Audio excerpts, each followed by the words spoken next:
When I walked into the courtroom, my mom rolled her eyes in disgust, and my dad wouldn't even look at me. Then the judge froze, leaned forward, and whispered, "Wait, is that really her?" The whole room went silent. They had no idea who I was until. Hello, my dear YouTube family of Reddit Daily Storybook. Recently, my channel got hacked. I lost everything I'd built for years, but I'm not giving up. If you're hearing this, please take a minute to comment. Every word reminds me this community is still alive. Now, let's begin the story. A single venomous whisper in a crowded hall, and suddenly, I knew the moment had arrived. The moment I would finally prove them wrong, the parents who had spent my entire life trying to erase me. "Don't embarrass us," my mother hissed, her voice cutting like a knife through the hushed grandeur of the courthouse lobby. We were walking through the enormous marble doors, my heels clicking a sharp rhythm against the floor, a sound I'd learned to make with years of forced confidence. "Just stay quiet and let the real lawyers handle this." I didn't even bother to respond. What was the point?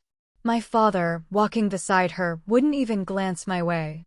His eyes were fixed on some distant point, as if I were a permanent stain he couldn't bear to acknowledge. Honestly, it was nothing new. My name is Anna, and I'm 31 years old. For most of my life, that's all I'd been to them. The family disappointment, the dropout, the unequivocal failure. The one they conveniently forgot existed when relatives inevitably asked about their children. Now, here we were, in a courthouse in Omaha, Nebraska, because my parents were trying to evict their tenant. A woman named Claire, who had the unmitigated audacity to ask for basic repairs before paying rent on a building that, frankly, was falling apart around her. You see, my parents owned 3 rental properties, all inherited from my grandfather. And they ran them, well, like feudal lords collecting taxes from their peasants. Claire had been living in one of their apartments for 2 long years, always paying on time, never a peep of trouble. Until the ceiling started leaking, and then, the truly horrifying part, black mold bloomed in her daughter's bedroom. She did what any reasonable person would do. She withheld the rent and asked for the repairs to be done first. Their response? An eviction notice. She signed a contract. My mother had ranted over the phone to my sister, Melissa, about 2 weeks ago. She doesn't get to just stop paying because she's picky about a little moisture. A little moisture. That's what she called black mold. I'd heard about the case through Melissa, who, at 28, still lived at home and, in many ways, under their thumb. She'd mentioned it casually during one of our rare phone calls, completely oblivious to the fact that I'd spent the last 7 years clawing my way through law school. 7 years of working 3 jobs, sleeping in my car more times than I could count, fueled by ramen noodles and sheer stubbornness. 7 years of pouring every ounce of my being into a dream they never even knew existed, and finally passing the bar exam. I'd done it all alone. Not a single dollar, not one word of encouragement, not a shred of belief from them. They didn't even know I'd gone to college, let alone become an attorney. The day I'd walked out of their house at 19, my father had literally thrown my meager belongings onto the front lawn. "You're nothing," he'd bellowed, his face red with a rage I was all too familiar with. "You'll never amount to anything without us." My mother had just stood in the doorway, arms crossed, a smug, cold look on her face. "Don't come crawling back when you fail." I hadn't. Not once. Even when I was sleeping in my beat-up car behind a grocery store, surviving on stale vending machine snacks and the sheer force of my own will. I didn't go back. Even when I was so utterly exhausted from working overnight shifts that I could barely keep my eyes open in class, I didn't ask them for help. I'd rather starve than swallow my pride and beg from people who had made it crystal clear I was worthless. Now, as we moved through the courthouse, I watched my mother smooth down her expensive blouse and adjust the pearls around her neck. Appearances. That's all that ever truly mattered to her. My father walked beside her, impeccably dressed in his tailored suit, the very picture of respectability. They told everyone at their country club they only had one daughter, Melissa, who worked as a receptionist at their dentist's office and still, at almost 30, let them control every single aspect of her life. "I don't know why you even came," my mother muttered under her breath as we approached the courtroom doors, barely glancing at me. This doesn't concern you. I just smiled. A small, knowing smile that she probably mistook for my usual quiet submission. But I said nothing. Let them think I was just here to watch. Let them think I was still the broken girl they'd thrown away. Inside the courtroom, the air was thick, heavy with tension. Claire sat at the defendant's table, her hands clasped tightly in her lap, knuckles white. She was a small woman, probably in her early 40s, wearing a dress that had definitely seen better days. Her eyes were red-rimmed and swollen, and I could see the sheer exhaustion etched into every single line of her face. This wasn't just about an apartment to her. This was about keeping a roof over her daughter's head. My parents took their seats on the plaintiff's side, and my mother, ever the puppeteer, gestured for me to sit in the gallery behind them. I walked past her, ignoring the command completely. Instead, I headed straight toward Claire's table. I could feel my mother's eyes burning into my back, could practically hear her mind racing, scrambling to figure out what I was doing, what her worthless daughter was up to now. "Excuse me," I said quietly to Claire, my voice calm, professional. "I'm your attorney." Her eyes, wide and surprised, flicked up to meet mine. I couldn't afford an attorney. I was going to represent myself. There was a tremor in her voice, a mix of fear and desperation. "Consider this pro bono," I said, placing my briefcase gently on the table. The soft thud echoed in the tense silence. "I've reviewed your case, and you have every right to withhold rent until those repairs are made. Your landlords violated the implied warranty of habitability." Behind me, I heard my mother's sharp intake of breath, a sudden, strangled gasp. Then, my father's voice, low and furious, cutting through the silence. "What the hell do you think you're doing?" I turned slowly to face them, and for the first time in 12 years, I looked my parents directly in the eye. My gaze was steady, unwavering. "I'm doing my job." My mother's face went from pale to a mottled, angry red. "You can't be serious. You're not a lawyer." The disbelief in her voice was almost comical, if it hadn't been so deeply insulting. "Actually, I am." I reached into my jacket pocket, pulled out my bar card, and held it up for them to see. It was a simple piece of plastic, but in that moment, it felt like a weapon. "I passed the bar exam 2 years ago. I've been working at a firm downtown, mostly handling tenant rights cases. This is exactly my area of expertise." My father stood up, his hands clenched into tight fists at his sides. He looked ready to explode. "This is ridiculous. You dropped out of community college. You're a homeless bum we threw out for being a waste of space." "I was homeless for a while, yes," I said calmly, my voice steady despite the tremor in my chest. "Thanks to you. But I worked my way through school. I graduated from college, then law school. I did it all without a single cent from you." Before my father could respond, before he could unleash another torrent of abuse, the judge entered. Everyone scrambled to their seats. Judge Patricia Holbrook was a woman in her 60s with steel gray hair pulled back in a severe bun and a no-nonsense demeanor that made even experienced attorneys nervous. She looked over the courtroom, her sharp eyes settling on me with a flicker of recognition. "Counsel, please approach," she said. I walked up to the bench, and my parents' attorney, a man named Gerald who charged $500 an hour, reluctantly joined me. Judge Holbrook looked between us, then down at the papers in front of her. "I see we have representation for the defendant now," she said, her voice dry. "Counselor Anna Thompson, Your Honor," I stated clearly. "I'm representing Claire Mitchell in this matter." Judge Holbrook's eyebrows rose slightly. "Anna Thompson. I thought that name looked familiar. Didn't you argue the Riverside Apartments case last year?" "Yes, Your Honor. You won that case, if I recall. The tenants got everything they asked for. Repairs, rent reimbursement, and damages." "That's correct, Your Honor." She looked at my parents, then back at me, and something shifted in her expression. A subtle nod, a hint of something that looked like approval. "This should be interesting. Let's proceed." As I walked back to my table, I caught my mother's expression.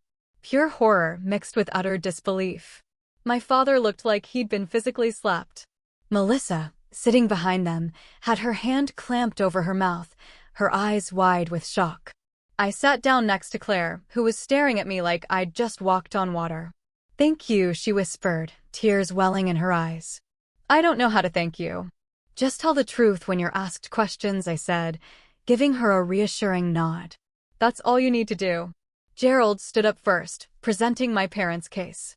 He painted Claire as a difficult tenant who was looking for excuses not to pay rent, making mountains out of molehills regarding minor maintenance issues.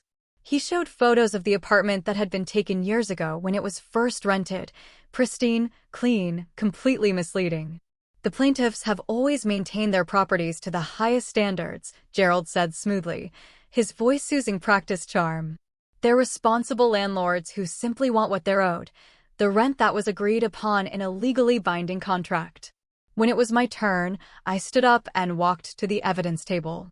I'd spent the last 2 weeks gathering everything I needed, everything they'd tried to hide. Photos of the leaking ceiling, the spreading black mold, the broken windows that wouldn't close properly. Medical records, meticulously documented, showing that Claire's daughter had developed alarming respiratory problems. Maintenance requests that had been ignored for months on end. And then, the clincher, a city inspector's report that condemned parts of the building as utterly uninhabitable. "Your Honor," I said, my voice resonating clearly through the courtroom, laying out the evidence piece by piece. "The defendant didn't withhold rent out of spite or convenience. She withheld it because the apartment she was paying for had become a health hazard. Nebraska law is clear: landlords must maintain properties in a condition fit for human habitation. When they fail to do so, tenants have the legal right to withhold rent until repairs are made." I walked the judge through every single violation, every ignored request, every broken promise. My parents had collected rent for months, knowing full well the building was literally falling apart around Claire and her daughter. They'd threatened Claire when she complained, told her she could leave if she didn't like it, fully aware that she couldn't afford to break her lease and move somewhere else. "This isn't about a difficult tenant," I concluded, my voice rising slightly with controlled passion. "This is about landlords who saw their tenants as nothing more than a revenue stream, who cared more about collecting money than ensuring the people living in their buildings were safe." Judge Holbrook listened intently, making notes, asking pointed, incisive questions. When I showed her the medical records for Claire's daughter, I saw her jaw tighten. "Counselor," she said, turning to Gerald, her voice sharp, "did your clients know about the mold?" Gerald shuffled his papers, visibly uncomfortable. "They were aware of some moisture issues, but did they know about the mold?" she repeated, cutting him off. "Yes, Your Honor, but they dispute that it was as severe as the tenant claims. The city inspector's report says otherwise." Judge Holbrook looked at my parents, and her expression was one of barely concealed disgust. "In fact, it says the entire unit should have been vacated months ago." My mother opened her mouth to speak, a furious protest clearly forming, but my father grabbed her arm, stopping her cold. Judge Holbrook turned back to me. "Continue, Counselor." I presented the rest of my evidence, building the case brick by damning brick. By the time I finished, there was no doubt in anyone's mind that my parents had been negligent landlords at best and criminally negligent at worst. They'd put a child's health at risk for the sake of collecting $1,200 a month. "Your Honor," I said in closing, my voice firm, "my client isn't asking for much. She's asking for what she's legally entitled to, a safe place to live. She's asking for repairs to be made, for the conditions that forced her to withhold rent to be remedied. And she's asking for reimbursement for the medical expenses her daughter incurred as a direct result of living in an unsafe environment." I sat down, and Claire reached over to squeeze my hand. Her eyes were filled with tears, but they were tears of relief, not despair. Judge Holbrook looked at my parents for a long, heavy moment. "I'll be honest with you," she said, her voice devoid of emotion. "I've seen a lot of landlord-tenant disputes in my years on the bench, but this is one of the more egregious cases I've encountered." My mother's face had gone from red to an ashen white. My father looked like he wanted to sink right through the floorboards. "I'm ruling in favor of the defendant," Judge Holbrook continued, her words echoing with finality. "Not only will the eviction be dismissed, but the plaintiffs will be required to make all necessary repairs within 30 days. Additionally, they will reimburse the defendant for 3 months of rent and all medical expenses related to her daughter's respiratory issues. And just so we're clear, if these repairs aren't completed to code within the specified time frame, I will personally refer this case to the city for further action. She brought her gavel down with a sharp, decisive crack, and it was over. Claire broke down sobbing, thanking me over and over again, her words barely audible through her tears. I helped her gather her things, walking her out of the courtroom while she clung to my arm like I was her lifeline. Behind us, I could hear my parents arguing furiously with Gerald in hushed, angry voices. Outside the courtroom, Claire hugged me tightly. "You saved us," she said, her voice thick with emotion. "I don't know how I'll ever repay you." "You don't have to," I said, gently pulling back. "Just take care of your daughter." She left, still crying, and I stood there for a moment, letting the sheer weight of what had just happened settle over me. 12 years. 12 long years of being told I was worthless. Of being treated like I didn't exist. Of fighting every single day against every odd to prove that I was more than what they said I was. And now, in one afternoon, I'd proven them wrong in the most public, undeniable way possible. I was gathering my things, the quiet rustle of papers the only sound, when I heard footsteps behind me. I turned to find my mother standing there, her face contorted with a rage that bordered on madness. "How dare you?" she spat, her voice low and venomous. "How dare you humiliate us like that?" "I did my job," I said calmly, my voice flat, devoid of the emotion she so desperately wanted to provoke. "Your job." Her eyes bulged. "You call destroying your own family your job?" "You're not my family," I said, the words coming out effortlessly, emotionless. The truth finally spoken aloud. "You stopped being my family the day you threw me out with nothing." My father appeared beside her, his face a mottled purple with anger. "You ungrateful little—" I cut him off, my own voice rising, steel in its tone. "I'm not the one who should be ashamed here. You put a child's health at risk because you were too cheap to fix a leaking roof. You're lucky Judge Holbrook didn't refer you for criminal charges. We raised you," my mother cried, her voice cracking, a desperate attempt to play the victim. "We gave you everything." I laughed. A bitter, hollow sound that echoed in the empty hallway. "You gave me nothing. Everything I have, I earned on my own. And you know what? I'm glad you threw me out, because it taught me exactly who you are. People who care more about money and appearances than about doing what's right." I walked past them, my head held high, leaving them standing there in their expensive clothes, surrounded by their shattered pride. But even as I walked away, I knew this wasn't over. My mother never let anything go. And neither did my father. I drove back to my office in a daze, replaying the entire scene in my head. The look on Judge Holbrook's face when she recognized me. The horror in my parents' eyes when they realized I wasn't the failure they'd convinced themselves I was. The raw gratitude in Claire's voice when she thanked me. It all felt surreal, like I was watching someone else's life unfold. The firm I worked for, Kestrel and Associates, was located in a renovated warehouse downtown. It wasn't fancy. Exposed brick walls, second-hand furniture, mismatched coffee mugs in the break room. But it was home. The senior partner, Diane Kestrel, had given me my first real break after I passed the bar exam. She'd seen something in me during the interview, something that made her willing to take a chance on a woman with no connections and a resume that, for a few years, included lived in a car as a gap-year experience. I'd been working there for 2 years, taking on cases that bigger firms wouldn't touch: tenant rights, workers' compensation, disability claims. The kind of law that didn't make anyone rich, but helped people who desperately needed it. Diane always said we were in the business of leveling playing fields, and I believed her. This job had given me purpose, had shown me that everything I'd suffered through had been worth it if I could use it to help others. When I walked into the office, Diane was waiting in the conference room. She waved me over, and I could tell from her expression that she'd already heard about the courtroom victory. Word traveled fast in legal circles.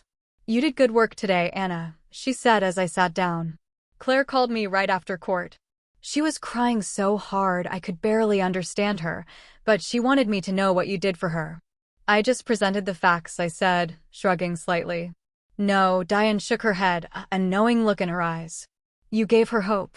You showed her that the system could work, that people like her don't have to just accept being trampled on. That's not nothing, Anna. I felt my throat tighten, a knot forming there. Thank you.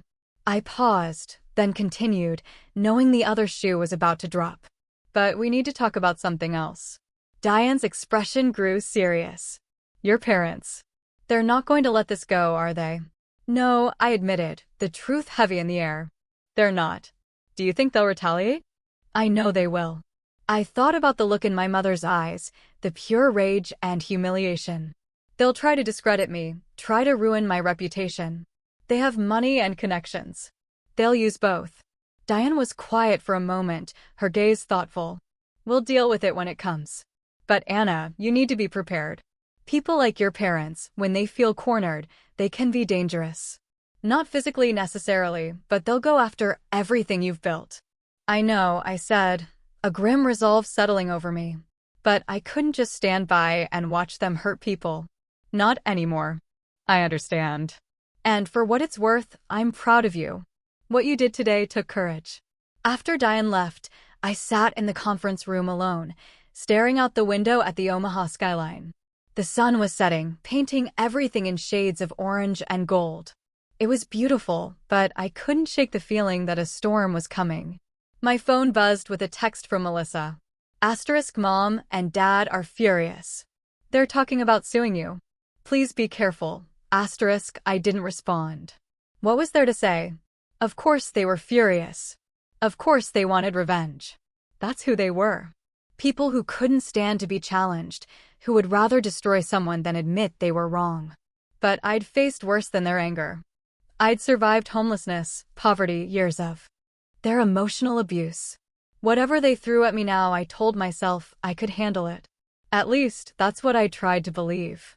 As I packed up my things to leave, my phone rang. Unknown number. I almost didn't answer, but something, a gut feeling, made me pick up. Anna Thompson, a man's voice asked. Yes. Who is this? My name is Henry Bradford. I was your grandfather's attorney. I need to speak with you about something urgent, something your parents don't know about. My heart started racing. What on earth could this be? What is it? Not over the phone. Can you meet me tomorrow morning? 9 a.m. at my office. Yes, I'll be there. He gave me the address and hung up. I stood there, holding my phone, my mind spinning. What could my grandfather's attorney possibly want after all these years? My grandfather had died 12 years ago. His estate had been settled, distributed. What could possibly be urgent now? I had a feeling I was about to find out, and something told me it was going to change everything. Henry Bradford's office was in an old building downtown, the kind with marble floors and brass fixtures that had been there since the 1920s, steeped in history. I arrived at 9 a.m. sharp, my stomach churning with a mix of anticipation and dread. The receptionist, a kind-faced woman, led me to a corner office where Henry sat behind a massive oak desk, surrounded by towering file cabinets and leather-bound law books. He was in his 70s, with white hair and kind eyes behind wire-rimmed glasses. He stood when I entered, extending his hand. Anna, thank you for coming on such short notice. You said it was urgent, I replied, shaking his hand, my voice a little tight. What's this about? He gestured for me to sit and then, with deliberate movements, pulled a thick, aged folder from his desk drawer. I've been your grandfather's attorney for 40 years. When he died, I handled his estate according to his wishes. But there was one provision in his will that was kept sealed. A provision that could only be opened under specific conditions. My pulse quickened. What kind of provision? Your grandfather loved you very much, Anna. He saw how your parents treated you, and it broke his heart. So he made arrangements to protect you. Henry opened the folder and slid a document across the desk. He established a trust fund in your name. $50,000 to be released when you turned 30 or when you obtained a professional degree, whichever came first. I stared at the document, unable to speak. $50,000? It was more money than I'd ever had, more than I'd ever imagined having. You passed the bar exam 2 years ago, Henry continued gently. That met the conditions. The money has been sitting in trust, accumulating interest. It's now worth nearly $60,000. Why didn't you tell me sooner? My voice came out as a whisper, thin and reedy. Your grandfather's instructions were explicit. The trust was to remain completely confidential until you met the conditions. He didn't want your parents to know about it.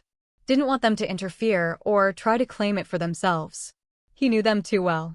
I thought about my grandfather, the quiet man who'd always had a kind word for me when my parents didn't.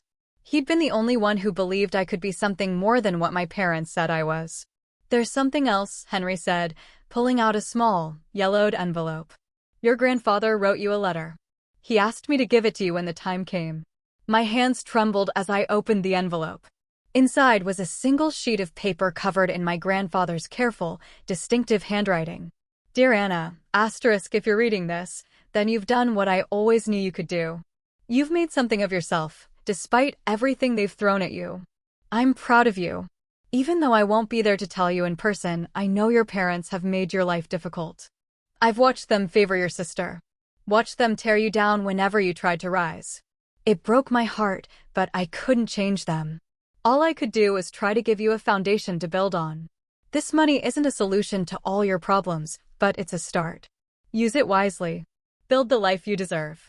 And remember, you're worth more than they will ever understand. There's one more thing I need you to know. I was planning to change my will completely, to leave you half of everything. Half the properties, half my savings. You deserved it more than they did. But I ran out of time. Be careful, Anna. Your parents are not good people. They care more about money than anything else, even family. Don't let them destroy you. You're stronger than they are. Love always, Grandpa. Tears streamed down my face as I read the letter. My grandfather had wanted to give me more. He'd been planning to change his will to make sure I was truly taken care of, but he died before he could do it. There's something you should know, Henry said gently, his voice low. The week before your grandfather died, your mother came to see me. She was asking questions about his will, about whether he'd made any recent changes. I didn't tell her anything, of course, attorney-client privilege, but she was very persistent, very concerned about the estate. A chill ran down my spine. You think she knew he was planning to change the will? I can't say for certain, but the timing was suspicious. Your grandfather was in perfect health one week, and the next week he was dead. Heart failure, they said, but he'd just had a physical exam, and his doctor told him he had the heart of a man 20 years younger. What are you saying? Henry leaned back in his chair, choosing his words carefully.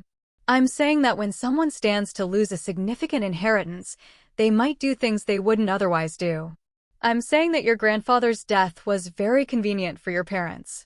And I'm saying that if you look closely at the circumstances, you might find some questions that were never properly answered. My mind was reeling. Was he suggesting what I thought he was suggesting? That my parents had something to do with my grandfather's death? I have no proof, Henry continued, his eyes holding mine. Just an old lawyer's suspicions. But I thought you should know, especially now that you've gone up against them in court. They've shown you what they're capable of when their money is threatened. Imagine what they might do if the stakes were even higher. I left Henry's office in a daze, clutching the folder with the trust documents and my grandfather's letter. $60,000. It was enough to pay off the student loans I was still chipping away at. Enough to finally have a real emergency fund. Enough to finally breathe. But all I could think about were Henry's words. Your grandfather's death was very convenient for your parents. I drove straight to the public library and spent the next 3 hours digging through old newspaper archives. I found my grandfather's obituary, brief and respectful. Died peacefully at home, surrounded by family. But there was another article, a smaller one from a week later. A letter. To the editor from my grandfather's longtime physician, Dr. Russell Hayes, expressing shock at the sudden death of a patient he'd just examined and declared healthy. I found Dr. Hayes's contact information and called his office. He'd retired 5 years ago, but the receptionist gave me his home number. When I called, he answered on the third ring. Dr. Hayes, my name is Anna Thompson. I'm calling about my grandfather, James Thompson. You were his doctor. There was a pause. James Thompson. Yes, I remember him. A good man. His death was such a shock. Can I ask you something? You wrote a letter to the newspaper saying you were surprised by his death. Why? Another pause. Longer this time. Are you asking as his granddaughter or in some other capacity? I'm an attorney, and I have reason to believe there might have been something suspicious about his death. Meet me at Elmwood Park in an hour, Dr. Hayes said, his voice dropping. There's something you need to know. Dr. Hayes was sitting on a bench near the pond when I arrived, feeding breadcrumbs to the ducks. He was in his 80s now, with stooped shoulders and liver-spotted hands, but his eyes were sharp and alert. Thank you for meeting me, I said, sitting beside him. He didn't look at me, just kept tossing breadcrumbs. I've carried this guilt for 12 years. Maybe it's time to let it go. What guilt? Your grandfather came to see me 2 days before he died.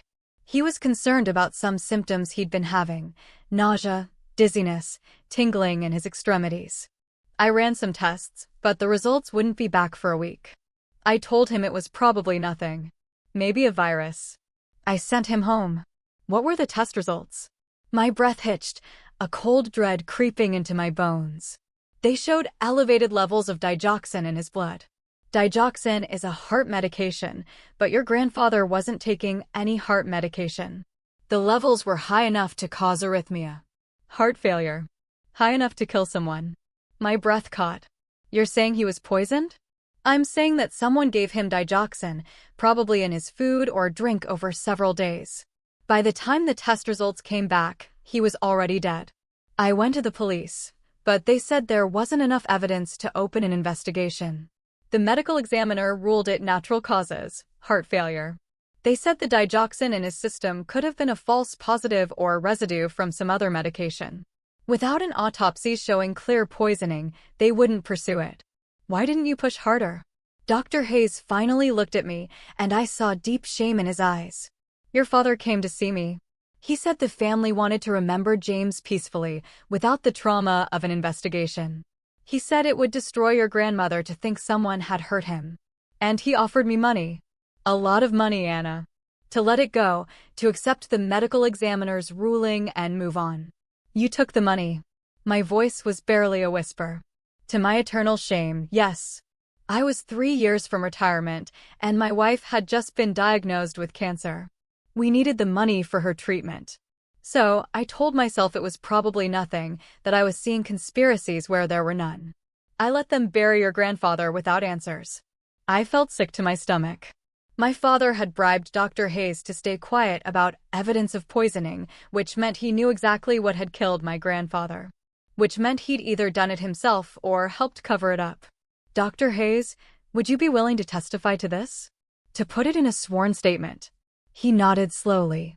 Yes. I'm old now, and my wife passed away 5 years ago. I don't need their blood money anymore, and I don't want to die carrying this secret. If you're going after them, I'll help you. I got Dr. Hayes' statement recorded and notarized that same afternoon. Then I went straight to the district attorney's office. The DA, a sharp woman named Catherine Morris, listened to everything I had to say with a poker face. She looked at the documents, read Dr. Hayes' sworn statement, and leaned back in her chair, her eyes narrowed. This is serious, she said, her voice grave. If what you're saying is true, we're looking at murder. But it's been 12 years. Physical evidence will be long gone. We need more than just elevated digoxin levels and a doctor's suspicions. What about motive? I asked. My grandfather was about to change his will. My parents stood to lose millions if he did. Henry Bradford, his attorney, can testify that my mother was asking questions about the will right before he died. That's circumstantial. We need something concrete. Bank records showing they were in financial trouble. Proof they purchased digoxin. Witnesses who saw them administering it. Something. I left the DA's office feeling utterly frustrated. I had enough to raise suspicions, but not enough to prove anything definitively. My parents had covered their tracks well. But then I remembered something. When I was younger, before everything fell apart, my mother kept meticulous records of everything. She had files for every receipt, every bill, every transaction. She was obsessed with documentation, with having proof of everything. And if she was that obsessive 12 years ago, I called Melissa. We hadn't spoken since the courthouse, and I wasn't sure she'd answer, but she did. On the 4th ring, her voice quiet and hesitant. Anna? Melissa, I need your help with something. I can't. Mom and Dad are furious about the court case. They've forbidden me to talk to you. Melissa, I think they killed Grandpa. Silence on the other end. Then a shaky, disbelieving whisper. What? I told her everything. The trust fund, Henry's suspicions, Dr. Hayes's statement about the digoxin poisoning. I told her about my grandfather's plans to change his will, about my mother's suspicious visit to Henry's office, about the bribe to Dr. Hayes. That's impossible, Melissa said, but her voice wavered, thin and fragile. They wouldn't. They couldn't. They put a child's health at risk to save money on repairs, I said, my voice hardening. They threw me out onto the street when I was 19. They sued me for emotional distress when I stood up to them. What makes you think they're above murder? But Grandpa, he was their father. He was also worth $2 million, and they were about to lose half of it. Melissa was quiet for a long, agonizing time. Then she said, her voice barely audible, "What do you need from me?" Mom keeps records, right? Financial documents, receipts, everything. Does she still have files from 12 years ago? Yes. She keeps everything in the storage room in the basement. It's all organized by year. I need you to look for anything from the months before Grandpa died. Bank statements, credit card bills, pharmacy receipts. Anything that might show they were in financial trouble or that they purchased digoxin. Anna, I can't just go through their private files. Yes, you can. Because if I'm right, they murdered our grandfather for money.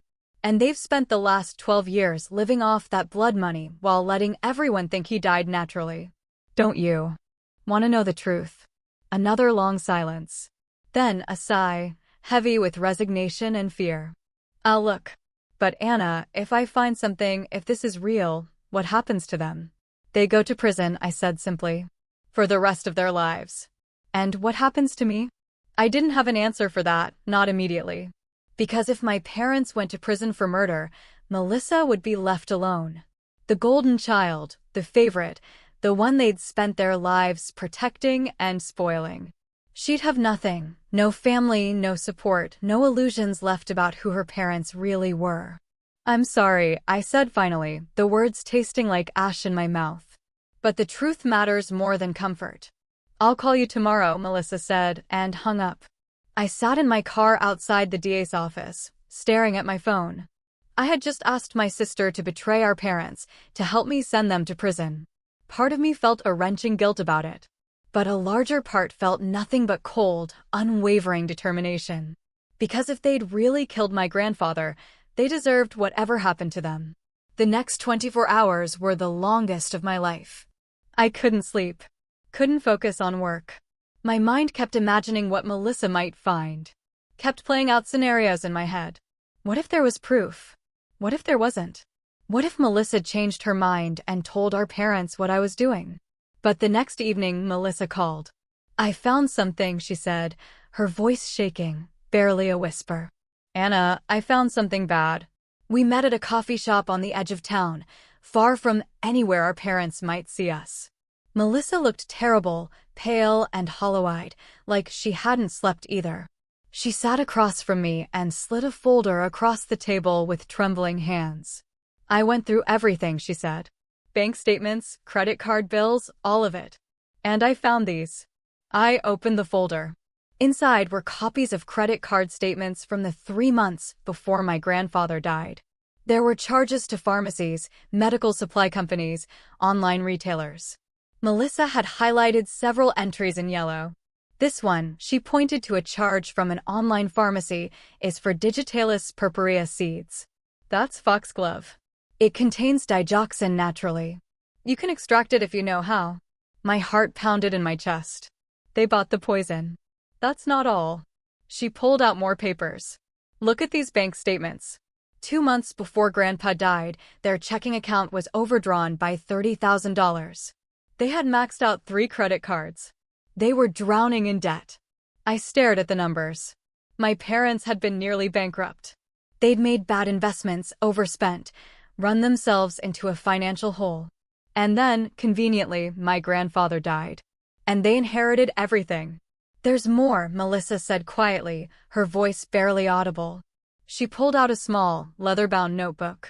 I found this hidden in Mom's desk drawer. It's her handwriting. I opened the notebook. The first few pages were ordinary, grocery lists, appointment reminders, nothing unusual. But then I found a page dated 3 weeks before my grandfather's death. Asterisk J says he's changing the will. Giving half to Anna. Can't let that happen. We'll lose everything. Need to act fast. Asterisk my hands shook as I turned the page. Asterisk research shows digoxin hard to detect. Natural compound, could look like heart failure. J takes tea every morning. Easy to add to tea. Asterisk the next entries were dosage calculations.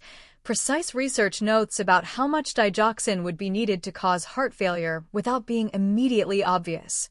The final entry was dated the day after my grandfather died. Asterisk it's done. Doctor said heart failure. No one suspects. We're safe. Properties are ours. Asterisk I looked up at Melissa, and she was crying silently, tears streaming down her face. She killed him, Melissa whispered, her voice broken. Mom killed Grandpa. She planned it. She researched it. She did it. And Dad must have known. He helped cover it up. I carefully photographed every page with my phone, my fingers still trembling. Then I looked at Melissa. Are you willing to testify to where you found these? To confirm this is your mother's handwriting. She nodded, wiping her eyes with the back of her hand. I have to. I can't. I can't protect them anymore. Not after this. Grandpa was good to us. He loved us. And they killed him for money. Melissa, once we take this to the police, there's no going back. They'll be arrested. They'll go to trial. Everything will come out. I know. Her voice was small but steady. But it's the right thing to do. You taught me that in the courtroom, Anna, when you stood up for Claire. You showed me what it means to do the right thing, even when it's hard. Even when it costs you something. I reached across the table and squeezed her hand. Thank you. I know this isn't easy. Nothing about this is easy, she said, managing a faint, watery smile. But Grandpa deserves justice, and you deserved better than what they did to you. I'm sorry it took me so long to see that. We went to the police station together. Catherine Morris, the DA, was called in even though it was after hours. We laid out everything, the trust fund, Dr. Hayes' statement, the financial records, the notebook. Catherine's expression grew darker with each piece of evidence.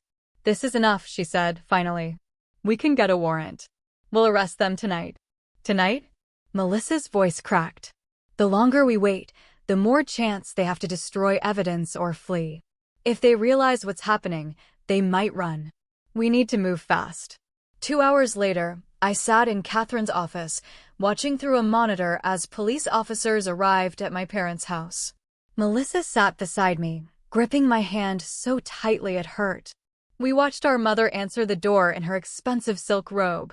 Watched her face change from confusion to utter horror as the officers read her rights. We watched our father try to bluster his way out of it, watched him be handcuffed and led to a patrol car. It's real, Melissa whispered, her voice filled with a profound sadness. It's really happening. I felt numb.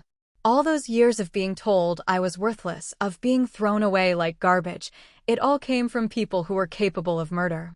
People who had killed a kind old man because he wanted to make sure I was taken care of. The arraignment was set for the next morning. Catherine had enough evidence for charges of first-degree murder, evidence tampering, and fraud. The bail was set at $2 million, exactly the amount they'd received from my grandfather's life insurance policy. They couldn't pay it. They'd spent most of the money already, and their assets were frozen pending investigation. My parents would sit in jail awaiting trial. The news spread fast. Within 24 hours, every local station was covering the story. Prominent landlords arrested for murder. Woman discovers parents killed grandfather. 12-year-old murder case reopened. My face was everywhere, and so was Melissa's.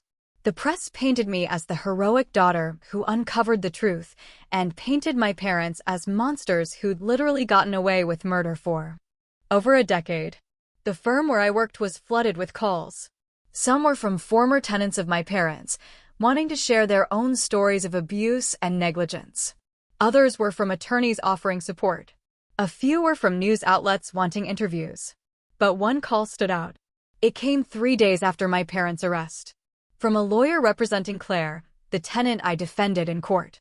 "Anna, you need to know something," the lawyer said. "After your parents were arrested, 3 other tenants came forward.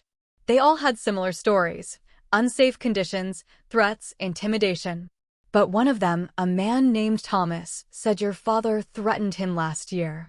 Told him if he didn't drop his complaints about a broken furnace, he'd end up like your grandfather."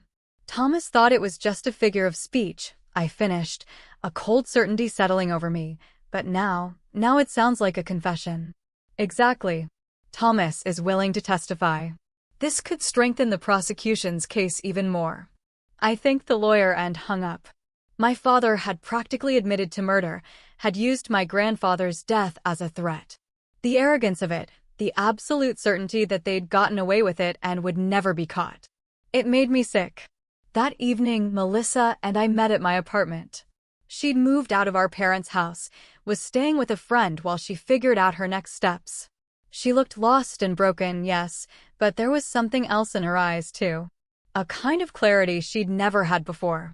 "I keep thinking about all the signs I missed," she said, her voice soft, full of regret. Or maybe didn't want to see. The way they talked about Grandpa after he died, like they were relieved more than sad. The way they spent money so freely right after the inheritance came through. How they always discouraged me from asking questions about his death. "You were young," I said, reaching for her hand. "And they were your parents. You trusted them." "I shouldn't have. I should have questioned things. Should have stood up for you when they kicked you out. Should have done a lot of things differently." She looked at me, tears welling in her eyes. "Can you forgive me?" "There's nothing to forgive," I said, gently squeezing her hand. "You were caught in their web, too, just in a different way. They manipulated you, used you. But you broke free. That's what matters." She nodded, wiping her eyes. "What happens now?" "Now we wait for trial. We testify. We make sure they never hurt anyone else again." And after that, I thought about it. After the trial, after justice was served, what would be left? Melissa and I would have each other, but we'd never have a family the way other people did. We'd never have parents we could trust. Holidays without ghosts. A past we could look back on without flinching. But maybe that was okay. Maybe we could build something new, something better. Maybe we could be the family we'd never had. After that, I said, my voice steady, we figure out how to move forward together. Melissa smiled, a fragile but genuine smile that reached her eyes. "Together," she repeated. Outside my apartment window, the sun was setting over Omaha. Tomorrow would bring more headlines, more questions, more pain to process. But tonight, sitting with my sister, I felt something I hadn't felt in years. I felt like maybe, finally, things were going to be okay. The trial began 6 months later in a courtroom packed with reporters, former tenants, and curious onlookers. I sat in the front row with Melissa, both of us dressed in dark, conservative suits. Across the aisle, my parents sat with their attorney, a desperate-looking man named Frank, who'd taken their case because no one else would. My mother looked nothing like the polished woman who'd walked into the courthouse 6 months ago. Her hair had gone entirely gray, her expensive clothes replaced with an orange jumpsuit. She'd aged a decade in jail. My father sat hunched beside her, defeated before the trial even started. Judge Holbrook presided, the same judge who'd ruled in Claire's favor. When she saw me, she gave a slight nod of acknowledgement. I nodded back. The prosecution's case was devastating. Catherine Morris laid out the evidence piece by piece, building an undeniable narrative of greed, premeditation, and murder. She presented the financial records showing my parents' desperate situation. She showed the notebook with my mother's handwriting, her meticulous research into digoxin, her cold calculation of dosages and methods. Dr. Hayes testified about the elevated digoxin levels, about my father's bribe to keep him quiet. His voice shook as he admitted his complicity, as he apologized for staying silent for so long. Several jurors wiped their eyes as he spoke. Henry Bradford, my grandfather's attorney, testified about my mother's suspicious visit, about her questions regarding the will. He explained how my grandfather had planned to change everything, to give me half his estate, to ensure I was protected. He read my grandfather's final wishes aloud, and my throat tightened, hearing those poignant words again. Thomas, the former tenant, took the stand and recounted my father's chilling threat. He said if I didn't shut up about the furnace, I'd end up like his father-in-law. I thought he was just being dramatic. Now I know he was confessing. When it was time for Melissa to testify, she walked to the stand with her head held high. She looked directly at our parents as she swore to tell the truth. "Please describe what you found in your mother's desk," Catherine said. Melissa's voice was steady, clear. "I found a notebook in her handwriting. It detailed plans to poison my grandfather with digoxin extracted from foxglove seeds. It included dosage calculations and notes about how to administer it without detection. The final entry stated that it was done, that he died as planned, and that they were safe." My mother's attorney tried to object, tried to claim the notebook could have been planted or forged, but handwriting experts had already confirmed it was my mother's writing. There was no disputing it. "Why did you come forward with this evidence?" Catherine asked. Melissa looked at me, then back at the jury, her gaze unwavering. "Because my grandfather was a good man who loved us. He didn't deserve to die for money. And my sister didn't deserve to be thrown away like garbage because our parents were greedy. The truth matters more than protecting people who don't deserve protection." My mother started crying then, loud, theatrical sobs, but no one in that courtroom had sympathy for her. The jury's faces were stone. When it was my turn to testify, I walked to the stand feeling strangely calm. I'd been preparing for this moment for months, envisioning it, bracing for it. But now that it was here, I felt detached, like I was watching myself from a distance. Catherine asked me to describe my relationship with my parents, and I told the truth. All of it. The favoritism, the abuse, the day they threw me out, the years of homelessness and struggle, the way they tried to destroy my career when I dared to stand up to them. "Why do you think they treated you this way?" Catherine asked. "Because I represented something they couldn't control," I said, my voice clear and strong. "Because my grandfather loved me, and they couldn't stand that. Because if they acknowledged my worth, they'd have to confront their own cruelty. It was easier to pretend I was worthless than to admit they'd failed as parents." My mother's attorney cross-examined me, trying to paint me as vindictive, as someone with an axe to grind. "Isn't it true that you've hated your parents for years? That you've wanted revenge since they kicked you out?" "I didn't hate them," I said, looking him squarely in the eye. "I was hurt. There's a difference. And I didn't want revenge. I wanted justice, for their tenant, for my grandfather, for all the people they'd hurt. If that happened to bring consequences down on them, that's because of their choices, not mine. But you benefit from this, don't you? If they're convicted, you inherit everything." "I don't want their money," I said, and I meant it with every fiber of my being. I never did. I built my own life without them. The inheritance can go to their victims, the tenants they abused, the people they hurt. I just want them held accountable." The prosecution rested, and Frank tried to mount a defense. He called character witnesses who testified that my parents were upstanding citizens, generous donors to charity, pillars of the community. But it all rang hollow against the mountain of evidence. When my mother took the stand in her own defense, she claimed the notebook was just dark fiction, that she'd been writing a crime novel, and those were story notes. No one believed her. The trial lasted 3 weeks. When closing arguments came, Catherine stood before the jury and said simply, her voice resonating with power, "They murdered a kind man in cold blood for money. They poisoned him slowly, watched him suffer, and felt no remorse. They've spent 12 years living off blood money while his granddaughter slept in her car. Justice demands a verdict of guilty." The jury deliberated for 4 hours. When they returned, the forewoman stood. "On the count of first-degree murder, how do you find?" "Guilty." My mother collapsed, wailing, a desperate, animalistic sound. My father sat motionless, staring at nothing, completely broken. "On the count of evidence tampering, how do you find?" "Guilty." "On the count of fraud?" "Guilty." Judge Holbrook set sentencing for 2 weeks later. As the bailiffs led my parents away, my mother turned and looked at me. There was hate in her eyes, pure and undiluted, a fiery venom. I looked back at her and felt nothing. Not triumph, not anger, just an overwhelming emptiness. Sentencing day arrived cold and gray, matching the somber mood in the courtroom. Judge Holbrook looked down at my parents with an expression of profound disappointment. "I've been on the bench for 27 years, she said, her voice echoing with authority. "I've seen every kind of crime, every kind of criminal, but what you did stands out for its sheer callousness. You murdered your own father, your children's grandfather, for money. You calculated the dosage, administered the poison, and watched him die. And then you spent 12 years living comfortably off his estate while your daughter, the one he wanted to protect, struggled to survive." My mother tried to speak, to protest, but Judge Holbrook held up her hand, stopping her cold.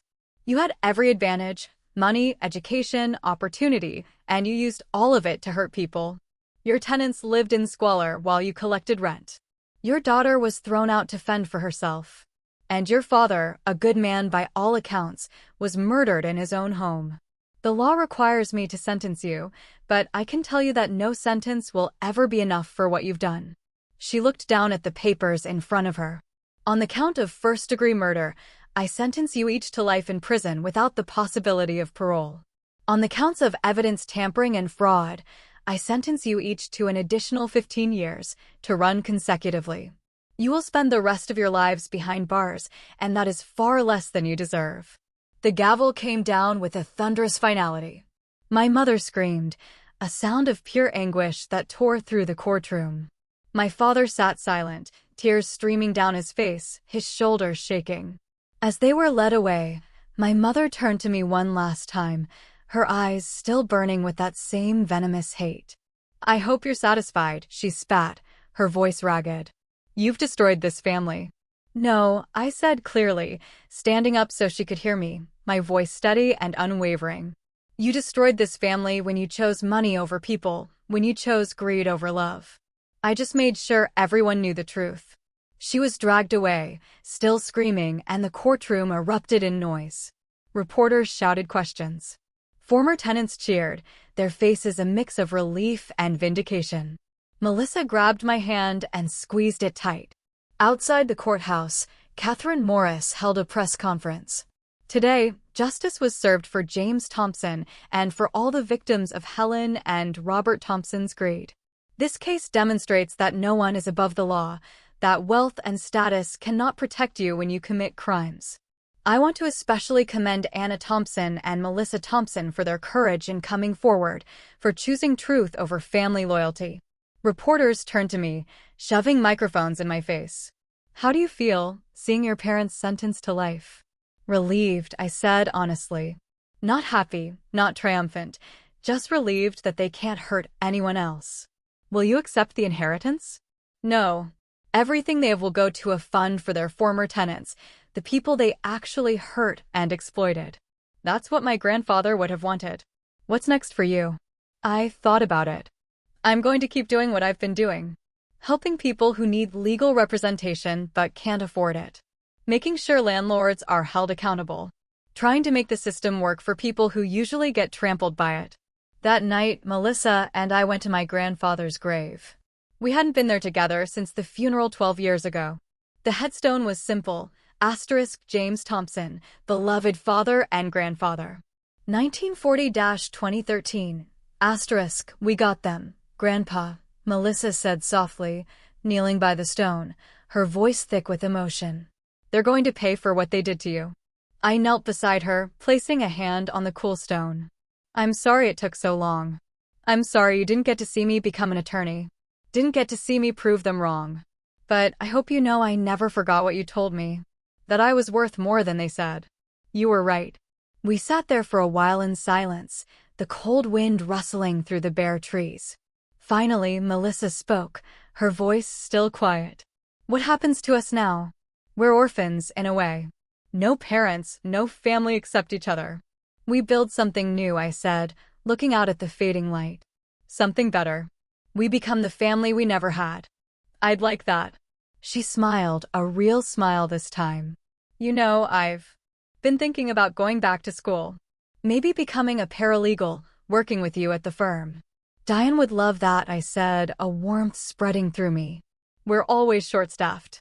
It's strange, Melissa said, her gaze distant. I spent my whole life trying to be what they wanted, the perfect daughter, the obedient one. And it was all for nothing. They didn't really love me. They just loved that I was easy to control. They were incapable of real love, I said gently. That was their failing, not yours and not mine. We deserved better parents. Grandpa knew that. We left flowers on the grave, violets, his favorite. As we walked back to the car, I felt something shift inside me. The anger that had driven me for so long. The need for vindication. The burning desire to prove myself. It was fading. Not gone entirely, but quieter now. Manageable. Anna, Melissa said as we drove away. Thank you for not giving up. For fighting. For showing me what courage looks like. You showed courage too, I said, glancing at her. Coming forward with that evidence, testifying against them, that took strength I'm not sure I would have had in your position. We were both strong, she said. Just in different ways. But we're stronger together. I smiled. Yeah, we are. The road ahead was long, but for the first time in my life, I wasn't facing it alone, and that made all the difference. 3 months after the sentencing, I stood in the conference room at Kestrel and Associates, looking at the faces of 23 former tenants of my parents' properties. They'd all come at my invitation to learn about the restitution fund that had been established. The court has ordered the liquidation of all assets belonging to Helen and Robert Thompson, I explained, my voice clear. The 3 rental properties have been sold, personal assets, investments, everything. After legal fees and court costs, there's approximately $1.8 million remaining.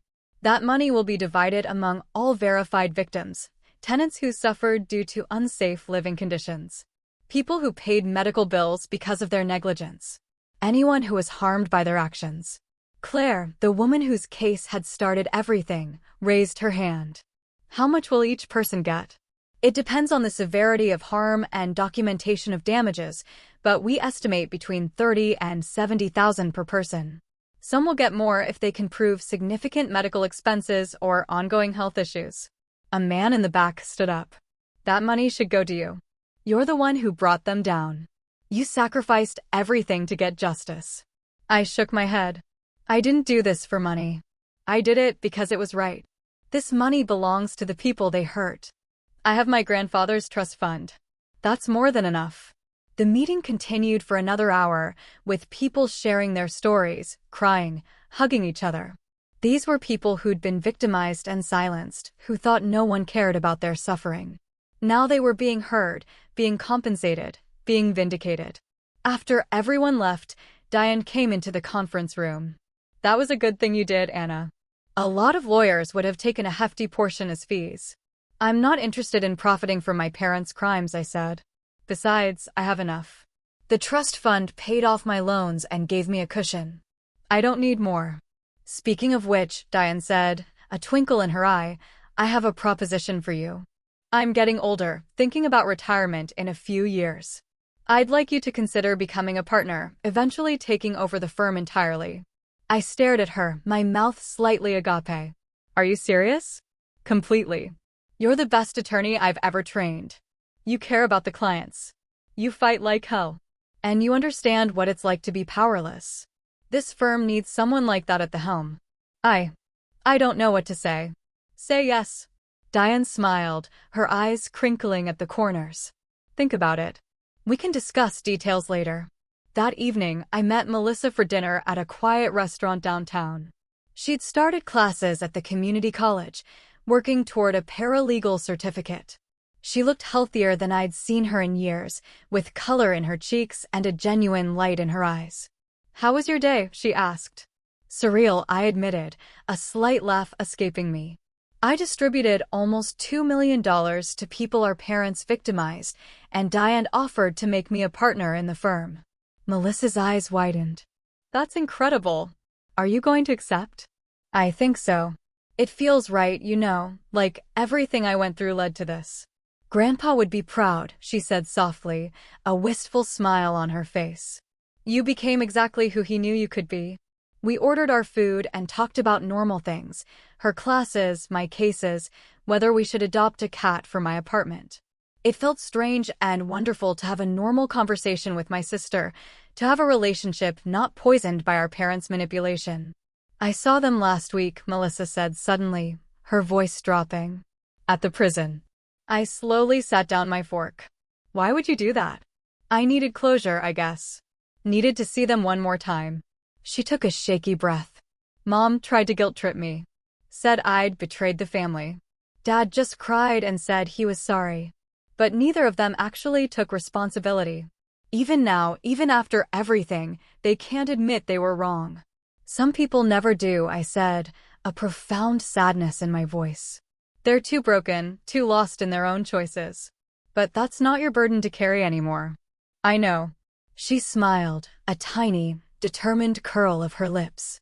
I'm not going back. That was goodbye for good this time. We finished dinner and walked through downtown Omaha, past the old courthouse where this had all started.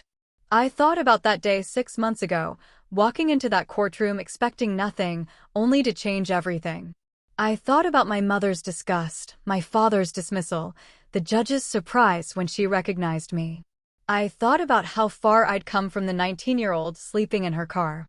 From the girl told she'd never amount to anything. Do you ever wish things had been different?